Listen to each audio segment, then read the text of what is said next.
salaamaaleykum mbokki téléspectateur yi seetaan Mbour TV am nañu mbégte jàkkaarloo ak yéen si émission bi ñuy defal yéen chaque jour Mbour TV matinal saa su nekk tey nag nekk alxames 11 octobre 2018 émission bi comme ni ñu koy defee rek ñaari rubrique yi nga xam ne moom lañ fiy wax ak information yi nga xam ne moom lañu jox askan wi ak ñi ñuy seetaan di nuyu nag nit ñëpp fépp fu ngeen nekk ci àdduna ñu ngi leen di bàyyi xel di wax ne nag am nañu mbégte lool di jàkkaarloo ak yéen waaye yéen tamit yéen ñi nga xamante ni yéen a ñuy seetaan toujours amuñu seen fay lii moom mooy Mbour TV damay ànd ak sama ñaar siste yi di nuyoo ni Aïda ak siste Binta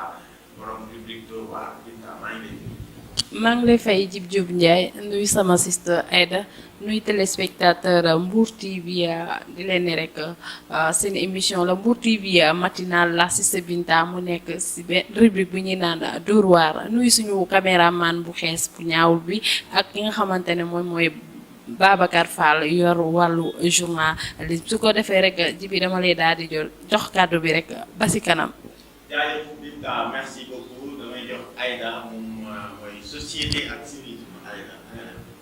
Djibi maa ngi fii Binta maa ngi lay fay mbokki téléspectateurs yi suba saa yi nii rek mbokki téléspectateur Mbour TV yi ñuy seetaan amaat nañ mbégte ak contentement bu baax di jàkkaarloo ak yéen ci suñu plateau Mbour TV matinal di nuyu kilifa diine kilifa aada fépp fu waay manti nekk rek ma lay fekk ba fa nga nekk ne la jàpp sama loxo di leen nuyu comme ni ñuy nuyoo buur waaye di ñaanal yàlla ñi ci hôpitaux yi ak ñi nga xamante ne caabi da leen féete ginnaaw yal na yàlla delloo leen seen njaboot ba ñu bañ a def leneen lu leen fay dugalaat ñi nga xamante ne dañu xëy poos yi amaguñ dépense wala amaguñu soxna ñii amaguñu borom kër yal na yàlla leeral lépp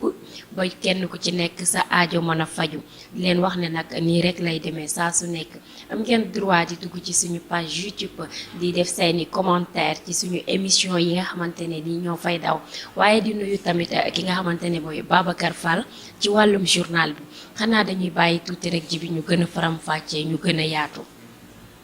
jaajëf Aïda kon nag xam naa dañuy àndaat ak yow toujours si sponsor. waaw dañuy daal di dem régie rek seetaan publicité dellu si waat. képp ku bëgg lu baax bëgg lu yànj bëgg lu rafet bëgg foo sañsee génn ñu xoolaat la jokkool ak Kër Binta Fashion Kër Binta Fashion chez Kumba gérant bi moom mooy Ahmed Bibi Ndiaye wala nag gérante bi di Bourel Gueye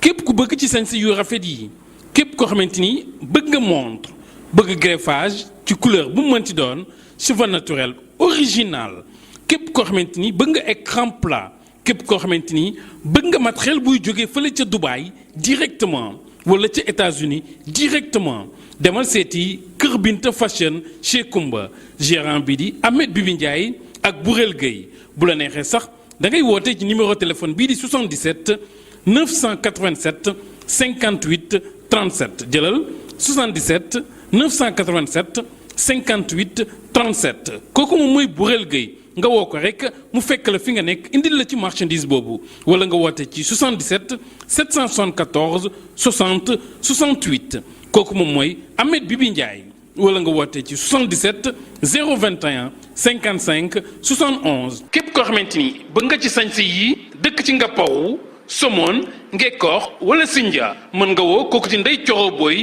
ci 77 185 72 27 mu indil la ko ba sa kër wala nga woo Mamadou Petit Boy ci 77 419 93 09 yow mi dëkk Ngaparou Somone Ngekoox wala Sindia ci numéro téléphone yooyu ngay woote ñu indil la yére Kër Binta Fashion yi. gérant bi moom mooy Ahmed Bibi Ndiaye wala kooku di Bourel Gueye numéro téléphone bi 77 la 987 58 37 wala 77 774 60 68 wala 77 021 55 71 lépp luy matériel bu jógee fële ca Dubaï original nag waaw yaa xam yére la dàll la saag la greffage la perruque la cheveux naturel la wala montre wala matériel électroménager wala ay téléphones yoo xamante ni ay classe la yoo xamante ni ñu ngi jógee fële ca Dubaï wala ca États-Unis directement Kër Binta Fashion chez Kumba moo leen di may seen émission Mbour TV matinal. gis ngeen nag waa Kër Binta Fashion chez Kumba yu baax yooyu ñuy jaay képp ku ci bëgg rek da ngay contacter ci numéro téléphone yooyu di défilé ci suuf écran bi. Binta day jaay greffage, day jaay yére, day jaay dàll, waaye day jaay brodé, day jaay li nga xamante ne nii mooy jasner. Binta nga ne lan loo wax ci Kumba. nee naa la qualité mooy def xam nga nan lañ koy waxee. moo gën quantité. moo gën quantité comme ni ma ko waxee rek ndax moom lépp lu muy jaay rek dafa am quantité te am na valeur tamit nee naa la ngay jënd lu yomb te du la njëriñ dara moo gën nga jënd lu baax lu mu seer te gis naa ne lépp lu muy jaay rek am na qualité am na maanaa te ku ko sol tamit da ngay daal di am maanaa comme Aïda xoolal fi nga fëlee tey. bi nga xamante mooy ànd ak ñun ci Mbour TV matinal dañuy ñëw ci tey bés 11 octobre journée mondiale de la fille maanaam bés bu ñu jagleel jànk ji xale yu jigéen jànk ji donc tey ñoom moom bés bi boobu la 8 mars moom jigéen ñëpp ko moom màgget yeeg maire yeeg jànk ji ndaw jeeg jagamaar jeeg ñëpp ñoo bokk 8 mars waaye tey jànk ji ndaw ji ñoom moom bés bi àdduna wër nga këpp donc lañ koy màggal fii ci douane Mbour tamit yaakaar naa ministre de la femme dina fi ñëw bu ko defee mu wax lan la nam si jàpp di ndaw njabootam bu sew bi nga xamante ni dañuy mën di taxawaaw ñoo leen di def ba fàttali ci kër gi donc mu ngi noonu tey mooy journée mondiale de la fille tey tamit ñu war a waxtaanee rubrique bi nga xam ne moom mooy Dóor waar ànd seeg Binta mu ñëw indil ñu tey ban liggéey bi. waaw liggéey bi ma indi rek ji bi xam naa damay daal di xuus rek ma dugg ci ñi nga xamante ne ñoom ñooy faj mais du ma yem si faj traditionnel balaa loolu rek damay dugg ci hôpitaux yi d'abord ndax ku ne fajkat rek foofu la fekkee baax ndax foofu lañ tàmm foofu lañ xam mais gis nañ ñu ngi liggéey bu baax a baax ndax liggéey moo leen fa yóbbu mais faaw ñu wax li nga xamante ne moo fa nekk maanaam jafe-jafe yi fa nekk population yi ñu ngi koy joytu saa su ne ñun ñoo yor suñu micro di leen di partager seen naqar ak li nga xamante ne moo nekk si yéen moo nekk si ñoom di plutôt mooy li nga xamante ne tey ji bi da ngay feebar nga dem hôpital nga am sa feebar ba pare yor sa métit ba pare ñi dem yàlla bul am xaalis sax problème bi foofu la nekk nga am sa malade amoo xaalis nga dem hôpital lu ne diñ ci dugg sa malade bi duñ ko laal tant que yoroo xaalis imagine toi kooku noonu su dee jour dimanche la weekend la mënul am fan lay lijjante xaalis te mu yor malade am yóbbu ko hôpital ñu war koo faj ñu ne ko duñ la faj ndax yoroo xaalis jibi loolu ñàkk nañ ci ay bakkan yoo xamante ne kenn mun koo konti foo ko natt rek weesu na fa loolu jafe-jafe la mi nga xamante ne askan bi ñu ngi koy dund bu baax a baax konte mënu fi dañ mais nañ gën a góorgóorlu ñi nga xamante ne ñoom ñoo nekk ci hôpital te métier bi ñoo ko choisiral seen bopp ndax ñoo ko bëgg tam ñoom ñoo ko tànn tamit mais nañ dawal yërmande surtout ndax kuy liggéey hôpital war naa mën a am yërmande jibi ndax boo demee ba tim ki nga xamante ne daan nga ko gis muy dox normal nga ñëw gis ko un bon jour yàlla teg ko condition yi métti muy dund lu métti nga tim ko dara warul ko nga war koo yërëm mais pas xaalis ndax xaalis fii lañ ko fekk te fii lañ koy baax tamit jibi gars yi ñu ngi koy joytu bu baax a baax man su ma amul situation boobu peut-être yow sa mbokk mës na koo dund wala mbokku Aïda kon dëgg jot na faaw ñu wax ak ñi nga xamante ne ñoo nekk ci hôpitaux yi su dee dafa am matériel yu ñu manqué wala état moo leen di imposer loolu ñu wax ak ñoom tamit ndaxte tey ji ñun ñëpp ay doomu aadama lañ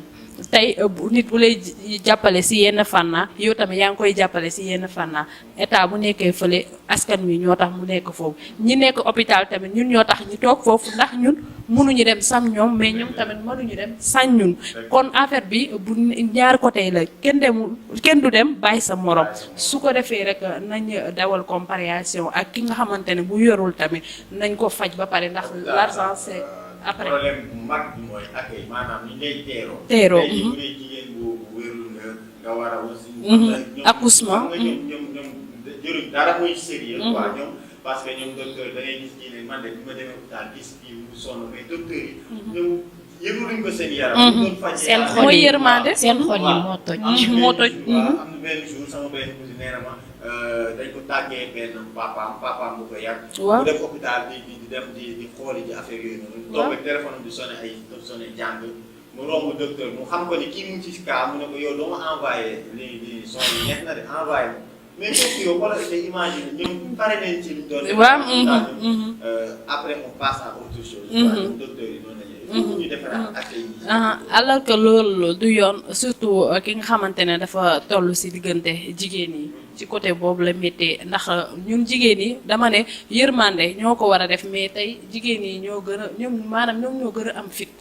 lu waay di def rek jigéen yi ñoom ñoo ci ëpp waa sage-femme yi des fois nga dem accouchement ak mu méttee ñëpp xam nañ jigéen yi liñ ciy daj nga dem sa yaram di métti ñu lay sampal ay butéel di la defar ay piqûre bu dul jeex nga nekk foofu di jànkonte loo xamal métit lay doon sa benn mbokk du la jege ñu bàyyi la foofu ngay torox am ñoo xamante ne si kaw lal bi la ñuy amee doom nañ ma baal si kàddu bi parce que fii lañ nekk faaw ñu wax lépp am ñoo xamante ne xam ñu li ñuy dund ci hôpital bi mais dafa métti torop si nga yóbbu sa malade ba pare doo ko jege ñu bàyyi la foofu ne la xaaral sa mat bi kii jotagul te nga xamante ne mbir yàlla la nga dem toog di seetaan télé ki nga xamante ne moom mooy yéeg métit bi mu nekk lu métti si moom am na ñoo xamante ne seen doom bi yenn problème yi foofu lañ koy amee ay problème dënn nii foofu lañ koy amee si fu ñuy amee doom am na ñoo xamante ne mën nga leen gis si tali bi seen maanaam seen beneen loxo bi partie bi am problème yooyu noonu ci accouchement lañ koy amee ñi nga xamante ne ñoom ñoo leen di assister ñoo leen di defal li nga xamante ne mooy lu métti loolu kon jigéen ñi nañ góorgóorlu dawal yërmaane surtout ñi nga xamante ne ñoom ñoo nekk hôpitaux yi gis naa benn mère boo xamante ne kooku dañ doon wax ñuy wax ci affaire accouchement nee na dafa dem moom bi mu doon matu nee na mu dem hôpital di waxtaan sage-femme bi sage-femme bi ñëw wàcc ko foofu yaramam di metti mu koy naan dangaa tapet yooyu noonu xam nga di ko te kooku mère bi moo ko mag sax nee na waxul dara dafa bàyyi bu mu am doom nee na dafa am doom rek mbéj ko bii mbéj nee na moom dañ na jigéen ñi ñëpp a ko jël parce que moom tax na ba sage-femme yooyu su demee matu dañ koy respecté jox nañ ko place boo xamante ne moom la moom nee na waxu ko dara dafa xaar bu mu pare accouchement ne ko tër si kii bi ndax lim ko comportement bi mu ko woon moom muy dund métit boo xamante ne dund ak dee la ñëpp xam nañ accouchement dund ak dee la mais nee na gars yi boobu sage-femme bi dootu ko defati nee na loolu la ñu war a bàyyi nañ ko waxaat ko tamit ndax yàgg na fi waaw Sénégal rek la am waaw yàgg na fi nañ ci wax bu baax a baax ñun ñi nga xamante ne ñoo yor suñu micro ñun ñoo leen di mën a waxal nga xamante ne ñoom ñoo nekk hôpital ndax ñoom ñëpp ay jigéen lañ comme ñëpp nañ dawal comparaison ak yërmande rek. jaajëf dinañ ci ñëwaat Binta mu nekk lu am solo ak ay bi ci hôpitaux yi ak faj bi ñu la war a toppatooyee. soo ñëwee même bu amul xaar nañ la jël rek ñu faj la. bu ko defee boo demee ba tànn nag ñu doog a lijjanti ay affaire la xaalis surtout yaakaar naa am na solo dinaa ñëwaat si yow Aïda ñu ñëw tey ci dëkk. waaw tey nag ku ne xam na ne tey la journée mondiale des filles ba tax na tey damay daal di xuus rek ci li nga xamante ne nii mooy ni ñu war a yoree njaboot gi ci biir kër gi ni ñu war a yoree njaboot gi ci biir kër gi parce que ku ne jigéen wala ne xale wax ay problème ay jafe-jafe yoo ciy jànkonteel ci moom surtout xale yu jigéen ñi góor ñi sax tane nañ mais xale yu jigéen ñi à l'âge de 14 ans la ñuy tàmbali seen jànku sa fit dem yow yaay ji dootoo lekk dootoo naan te jamono ji dañu gis ne xale yi gaaw nañ gaaw màgg goo xamante ne dañoo précoce parce que tey boo doxee ci dëkk booy dox ci dëkk bi ba gis fi benn xale boo xamante ne nii ni muy toll boo ko laajee dala naan 2001 la mbaa 2002 dangay découragé yow ci sa àdduna parce que dalay leer ne kii bu yaayam taxawee mu taxaw day mel ni mag ak rak te yaay jaa ko jur te kooku kim taxawal ko jur donc yow mi nga xam ne yaay ji sa fit dootul daal parce que ñu baal ma ci kàddu yi xale yu góor yi moom na nga am jëmm rek na nga am taxawaay rek waaw ndax jëmmu xale bi la ñuy topp rek ci ni mu toll te mentalité xale bi tolluwul noonu parce que xale la xamul dara. xanaa xamoon na ni xale yi ñu tollee jëm noonu leen saay-saayee seen biir dañoo saay-saay il faut que wax loolu xale yi dañoo saay-saay. non mais jibi tey jii ñooy tax góor ñi di def lu ñu bëggul woon a def. jibi xale yi mais des fois mag ñi ñooy dugal ci seen bopp yi loolu parce que da nga ciy gis xale boo xam ne 2001 la wala 2002 jëmm ji ni mu toll rek yaay ji da koy imposer greffage dangaa war di defaru sa moroom yëpp a ngi defaru dangaa war di def nii dangaa war di def ne yàlla boo xale bi nag opté di def ay fulaar ci boppam yaay ji day dal ci kawam man gis naa ci kaa yoo xam ne ba tey seen yaay dañuy dal seen kaw sa moroom yëpp sa moroom yëpp di defaru di def ay cheveux naturels di def ay chignon nga ne yow daal yow kon nga bëgg tàngaay bi di décourager xale bi léegi du kon kooku mooy dugal doom ji parce que moom xale bi amul lu mu jëndee greffage de yaay ji mooy jëndi greffage indi jox ko yaay ji mooy jënd jiin indi jox ko moo ngi ñànkuloo doom ji moo ngi def ci xelam mi loo xamante ne nii kenn xamu ko defal greffage defal lii léegi faute bi ci kan la yaay ji la wala doom ji des fois papa yi sax dañuy bañ nan laan kii xale la waroo koo defal ay greffage mu ne moroomam yëpp a ngi def tey tabaski la rek na def greffage léegi foofu ngay commencer nag def na greffage bu gudd xale yu góor yi gis nañ greffage bi wàcc na ci ginnaaw gi rek dañ ciy daal di topp ci ginnaawam topp ci rek téye ci greffage bi ah mais nañ waxante dëgg gis nga doom boo ko yoree da nga am nooy comporté woo gis nga xale lu mu opté rek muy lu baax bàyyi ko bul ko décourager tey bu bëggee greffe bu bëggee col bàyyi ko su bëggee greffage del naxtaan ak moom bis dina ñëw peut-être bis bu xamee li yàlla wax ci cheveux naturels yi ñuy def nii waaw mais tamit dañuy wax tamit li fi ne mais ñu ngi teg cheveux naturels mais chaque jour ñu dégg waaraatekat yi wax ci greffage du may mënuma koo dindi tamit ji bi moom sa cheveux naturel bi la non mais dañuy wax parce que exemple booy jël da ngay commencer ci sa bopp man maa ngi nii def naa greffage man xam nga damay def greffage mais bu ma gëjee fixé greffage ci sama bopp léegi mu mat 2 ans wala lu ko ëpp dama koy def perruque depuis ñu wax ne greffage julliwul xale jigéen ñi dañ koy def perruque boo demee fi ngay dem ñëw dindi perruque bi wékk bu heure julli jotee nga war a julli nga dindi perruque bi wékk d'accord naa mais xam nga lu ma mënta d'accord fixé greffage bi ci bopp bi te nga xam ne lii julliwul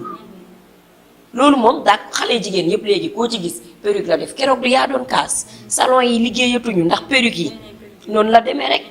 mais yaay yi nañu delloo ci seen xel yi bu baax te xam ne xale tant que majeurul dina majeur sax des fois am 18 ans te xel mi du fi nekk xel mi du mat. ji bi moom da ngaa mel ni. waaw parce que. 14 ans yoru xelu 35 ans. capable parce que xam nga lan moo tax. souvent loolu ji bi boo ko gisee. yaay ji wala papa ji dañuy waxtaan ak moom di ko génnee muy gis. waaw. waaw mais non du waaw loolu yëpp jibi waaw loolu ñoom ñoo ko def parce que magum jëmm mooy fekk xale bu ndaw dugg ci moom loolu am na jibi magum jëmm bu fekkee xale bu ndaw dugg ci moom problème du ci WhatsApp du ci Facebook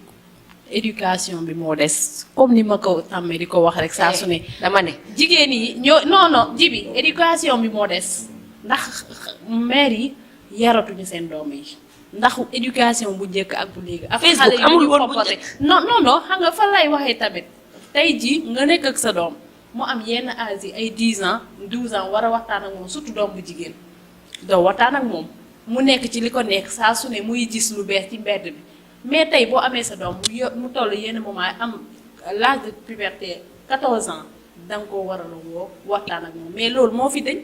koo laaj ku ne day lay naan carrément du ma waxtaan ak sama doom parce que dama am kerse sama diggante ak moom moo tax xale yi yàggu. lan mooy kersa. Facebook ji bi yàggut a xew. Facebook yàggut a xew. WhatsApp yàggut a xew. réseaux sociaux yi yëpp amoon na mais pour nga doon ci connecté wu il faut que nga dem cybercafé. pour mën a connecté wu. xam nga mais léegi lépp dafa yomb. nañ delloo si yar bi rek. lépp dafa yomb. te pourtant bi Facebook amulee. ay WhatsApp amuñu. ci la éducation bi gënoon a baax.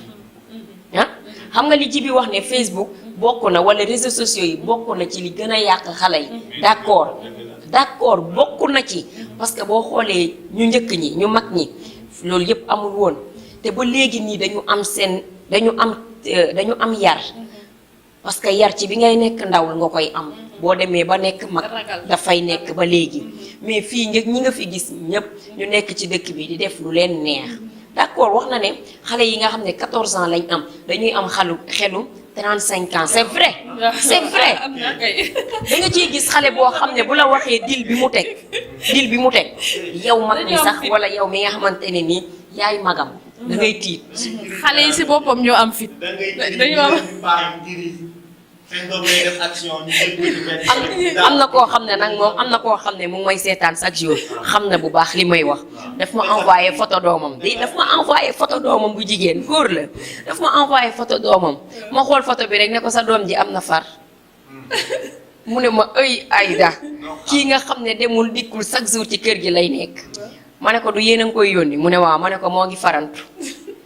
ci farantu bi lay profitoo di de ci yónnante bi lay profitoo di farantu ci mbedd mi mu ne ma waaw mu ne ma rek mu ne ma nii mu ne ma waaw doom ji mën na maa boot moo ma sut moo ma ëpp rek mu ne ma nii dafa mel ni dëgg ngay commencé wax parce que dafay tàmm heure bu ñu ko yónnee ñett day dem jënd ñaar jékki daal di ne laa yaay fàtte naa benn bi pour delluwaat ma ne ko far ba lay dajeel ci yoon bi mu ne ma yaa ngi yàq sama xel mi de su ma demee dinaa ko attaqué ma ne ko far bi lay dajeel bu bokkul ak far bi kër bokk nañ koñ li tax heure bu ngeen ko mu ne ma seetlu naa ko heure bu ko yaayam yónnee day fàtte lu dara su toogee tuuti rek day jékki ne laay fàtte naa beneen bi daw jëndi te bu demee balaa ñëwaat dina fa def plus de 10 minutes doog a ñëw ma ne ko far ba lay dajeel ca boutique ba dañuy joxante rendez-vous dañoo am fit. te pourtant da ko doon bañ début bi da ko doon bañ ma ne ko am na far mu ne ma dama ko bàyyi bis ba muy nelaw ma ñëw xëcc saagam xëcc génnee téléphone ci biir saagam amul far moom dina gis lu ko yëm. amul far xale bi xëy na wër téléphone bi gisu ko de laaju ko papa ji laaju ko parce que moom ñu am téléphone yëgul ne laajul papa ji téléphone bi wër na téléphone bi gisu ko xam na ne papa jee jël téléphone bi mais laaj teew ko lu tax ma ne ko lu tax laaju la téléphone bi mu ne ma Aïda da ngay yàq sama xel mi chaque jour ak sama njaboot gi ma ne ko yàquma sa xel mi mais sama tonton nga du yaa ko wax ma nekk sa jarbaat dama lay wax li nga xamante ne moo fi ne yendu woo sa kër sa doom mu ngay farantu ca mbedd ma balaa ngaa ñëw mu fatuwaat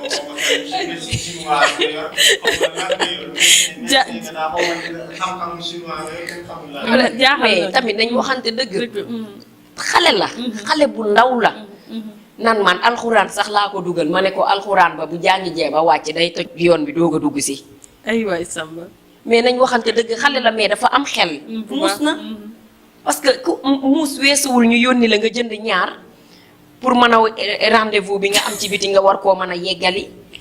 kon parents yi nañu delloo ci seen xel yi bu baax ci seen njaboot yi moom xale yu góor yi nañu bàyyi xale yu ndaw yi nii gis nga xale yi damaa foog lekk gi ñuy lekk léegi moo tax ñu jékki rek di am yaram di njool ci kaw am yaram mais koo ci gis 15 ans bu ko defee am 20 ans nga ne 30 ans la am ñun ñu ngi sant yàlla ñun taay fii nii ba ñu suñu borom defee nii.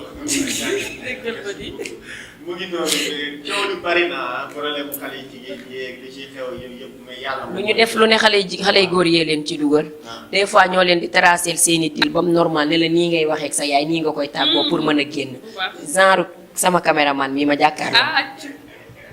mais Aïda mën nga tooñ nag mais gars yi xool mu ngi nii nag léegi cette situation baa ngi noonu li nga xam ne moo xew ci dëkk bi muy xale yi jigéen ñi tey nag ñu jagleel leen journée mondiale xam naa ministre bu ñëwee day jël njaboot gi rek ñu yàq ñu mu yóbbu leen ci tey la nar a wax ba sonn njaboot gi lim ci nar a defar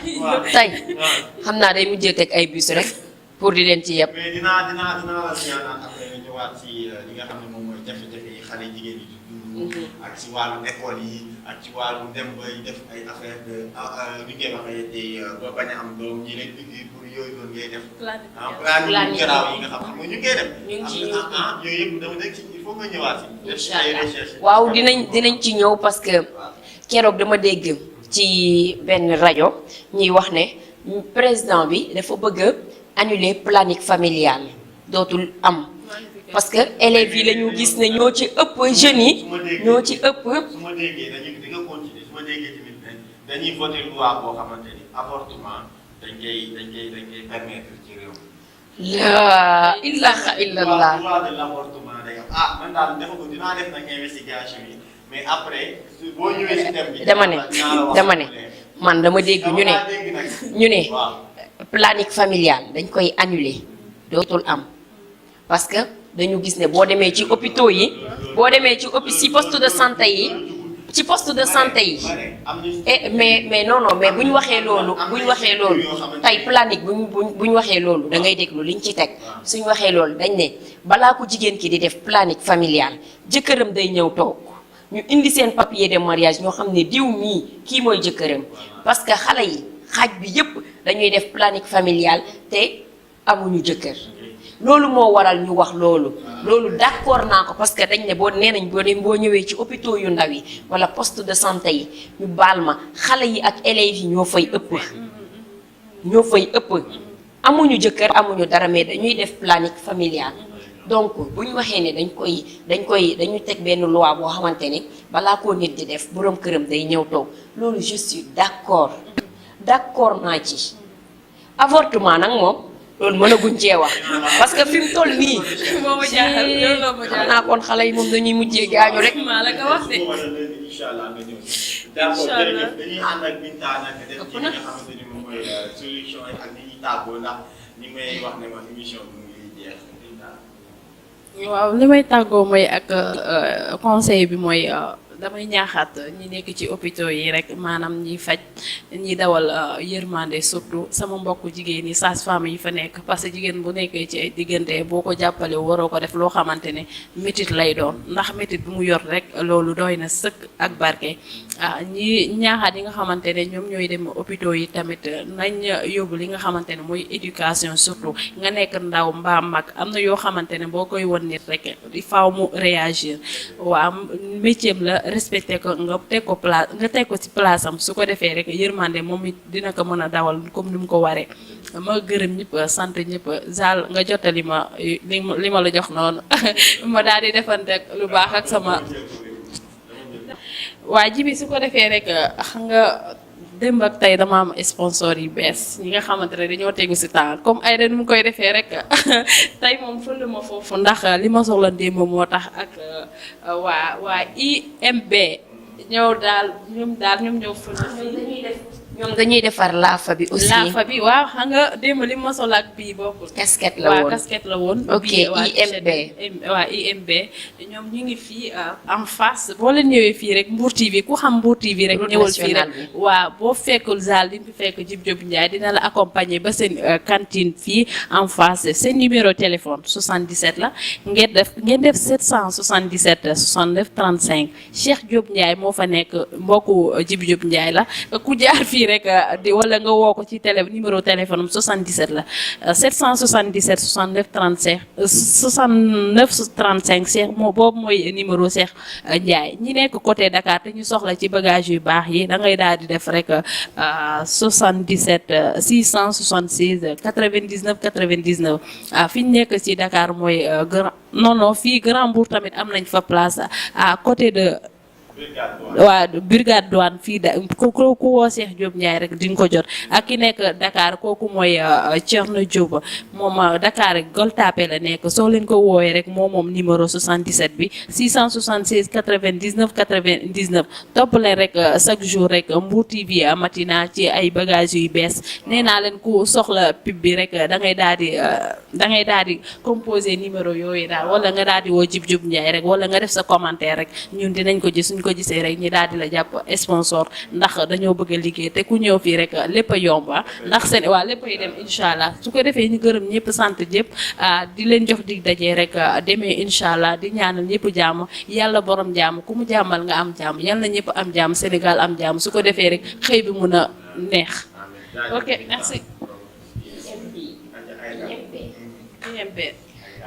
waaw solution bi nag Jibi mooy parents yi nañ gën a veillé wu ci xale yi gën di leen xoolaat di waxtaan ak ñoom surtout parce que nit kenn mën xale sax jigéen surtout kenn mënu ko fiire mais nañuy waxtaan ak ñoom parce que am na loo xamante ne nii bu ko sa yaay wala sa mag wala sa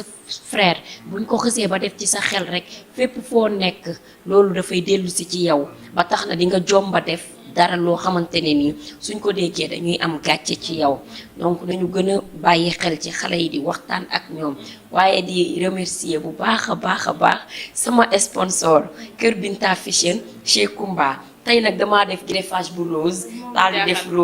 def rose ci suuf rek xam nga keroog maa ngi lay laaj ndax greffage bu rose am na message bu verte sax am na Binta am na vert am na bleu couleur boo bëgg rek am na waaw comme niñ koy waxee rek nee naa la ki ko mën ak ki koy jéem duñu benn waaye ki yor qualité ak quantité ba léegi duñu benn kenn du Binta Fashion chez Kumba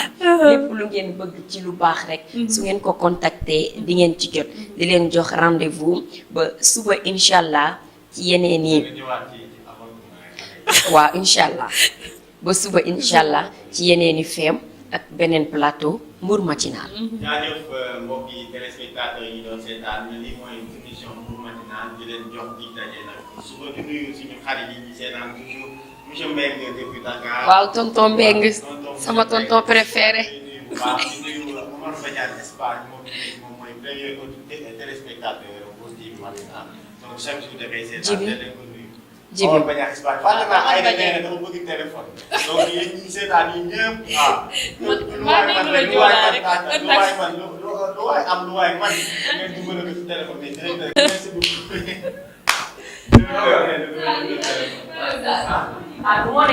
déedéet taxawal. dama ne. Omar Badiane. directeur nee na dina la jëndal téléphone. war nañoo gaaw de. mu am lu waay mën rek waaye defal yàlla ngeen ñëw dimbali sa waaw yow bàyyi ma nuyu Omar Bodian. Omar Badiane Ndiobé Saf depuis Espagne boobu fort na. jërëjëf. ok merci beaucoup bye bye. waaye defal yàlla